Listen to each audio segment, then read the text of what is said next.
ছেলে যখন মালদা মায়ের দিলে শান্তি নাই শিবেলা ছেলে যখন বিদেশে যায় ছেলে যখন দিল্লি যায় মায়ের খুলি জায়গা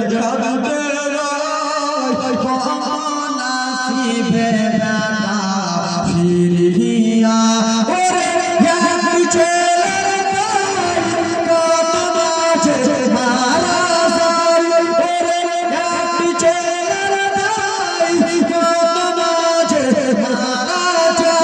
সেই মাকে ভুল করে কেউ ব্যথা দিও না দয়াবতী করুণে মা সুরে বলুন একজন 500 আর একজন 100 নারে তাকবীর এখানে আমরা নবীর দিওয়ানা কি দিওয়ানা না একটা কথা ছোট দুইটা ছোট ছোট কি গ্রামের নামটা হুজুর সোনাবান্ধ সোনাবান্ধের লোকেরা এখানে কিসের জন্য বসে আছে টাকা দিয়েছে আরো দিবে আমি যদি চাই তো আরো দিবে দেখো কেমন করে দিবে দেখো বাবা আমার শুনে সোনাবান্ধের লোকেরা সবাই নবীর দিওয়ানা কি দিওয়ানা না এখানে কিসের জন্য আছে সোনাবান্ধের লোকেরা সবাই নবীকে খুশি করার জন্য এখানে বসে আছে না হ্যাঁ বলেন এখানে খেলতে চাই নবীর দিওয়ানা কে কে আছে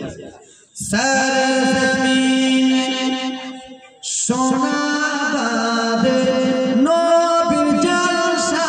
দেখো জোরে সুবহানাল্লাহ বসে আছে জলসাতে বসে আছে জলসাতে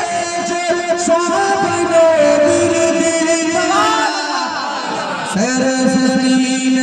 সোনাবান্ধের নবীর আশিক দেখো সুরে বলো নবীর আশিক বলেন আপনাদেরকে আমি জলসা সমস্ত 10টা করে দেওয়া 50 দিবে না আমি জানি এই গ্রামে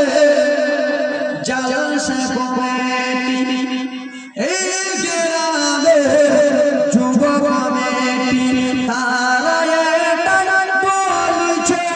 সবাই এটাই বলছে জোরে বলুন এই গ্রামে দাদু নানা খালা মা বোন পিসিরা সবাই এটাই বলছে সবাই এটাই বলছে তোমরা কি বলতেছো মা বাবা কি বলতেছো তোমাদের প্রত্যেক বছর পূর্ব জলসা ছেড়ে আমরা দেব না সারজমিন সোনাবান্ধের নবীর আশিক দেখো না এই ব্রাদার মুসলমান বাবা জীবন এখন চাইলে এখন আসবে এখন কেবল চালু হয়েছিল জানতা কিন্তু হুজুর ব্রাদার মুসলমান মুসলমান অবস্থা ওরকম ভালো নয় যা কইলাম কথা বলিলাম যত বিদায় নিচ্ছি আজকের মতো বাবা গো আমার প্রথমে দিকে গলাটা একটু খারাপ হয়ে গেছে শোনা মানে বলতে যে যত ভুল ত্রুটি হয়ে থাকে আশেপাশে এলাকায় বহুত এসেছে ব্রাদার মুসলমান আমার তো বলার মাধ্যমে কোনো ভুল ত্রুটি হয়ে থাকলে আমাকে নিজের ছেলে ভাই বলে ক্ষমা করে দেবেন মা তোমাদের কাছে টাকা তুলতে যে যদি কিছু ভুল করে থাকি মা নিজের ছেলে ভাই বলে ক্ষমা করে দেবেন ইউটিউবে আমার জালসা জীবনী যদি শুনতে চান ইউটিউবে শুধু আজমি হোসেন লিখবেন ফেসবুকে লিখবেন জালসা জীবনী হাজার পাবেন এখান থেকে শেষ আসসালামু আলাইকুম ওয়া রাহমাতুল্লাহি তাআলা ওয়া বারাকাতুহু